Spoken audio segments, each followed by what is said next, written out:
বন্ধুরা, চলে এসেছি আবার একটা ব্লগ নিয়ে তোমাদের সামনে। তো এই যে চলে এসেছি রোজকার মতন কি রান্না করেছি তোমাদের সাথে শেয়ার করতে। তো চলো তো কী রান্না করেছি তোমাদেরকে দেখাই। আর তো যত চান টান করে ওই ঘরে ওর কাকার ঘরে বসে আছে, আর পিতিশের শরীর খারাপ, পিতি শুয়ে আছে। তো চলো কী রান্না করেছি তোমাদেরকে দেখো। এখানে তো এই যে গরম গরম ভাত হয়ে গেছে এই যে। আর এখানে রান্না হয়েছে দেখো চিংড়ি মাছ দিয়ে, কুমড়ো দিয়ে, আলু দিয়ে তরকারি। আর এখানে আছে রুই মাছের রসা, মানে রসা মানে ওই কালিয়া টাইপের হয়েছে, ধনেপাতা গরম মশলা দিয়ে এই যে রুই মাছের।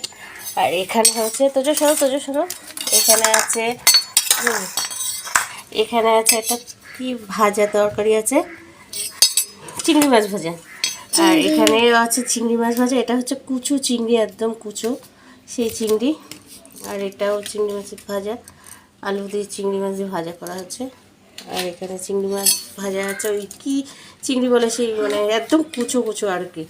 তো এই হচ্ছে আজকে রান্না বন্ধুরা। এই হচ্ছে, এই দেখো তো, এই যে দেখো আজকের এই রান্না করেছি। আমারও শরীরটা ভালো লাগছে না বন্ধুরা, মনে হচ্ছে আমারও জ্বর আসবে। আর এখানে যে তোজো দেখো ঝুড়ি মাথায় দিয়ে দাঁড়িয়ে আছে, এই যে দুষ্টু। সবার ঠান্ডা লেগেছে, আমারও শরীরটা ভালো লাগছে না, জ্বর জ্বর লাগছে, জানি না কী হবে। জ্বর জন্য না আসে তাহলে এইগুলোকে কে সামলাবে। এই যে তোজো ঝুড়ি দিয়ে যাও তোজো। তো ভাত তরকারি ঢাকা ঝুড়ি নিয়ে মাথায় দিয়ে চললো। তো চলো বন্ধুরা, তোমরা ভিডিও দেখতে থাকো, আর কেমন লাগলো জানিও কমেন্টে।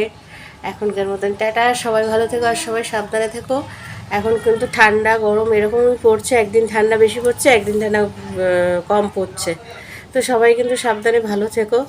এখনকার মতন টাটা।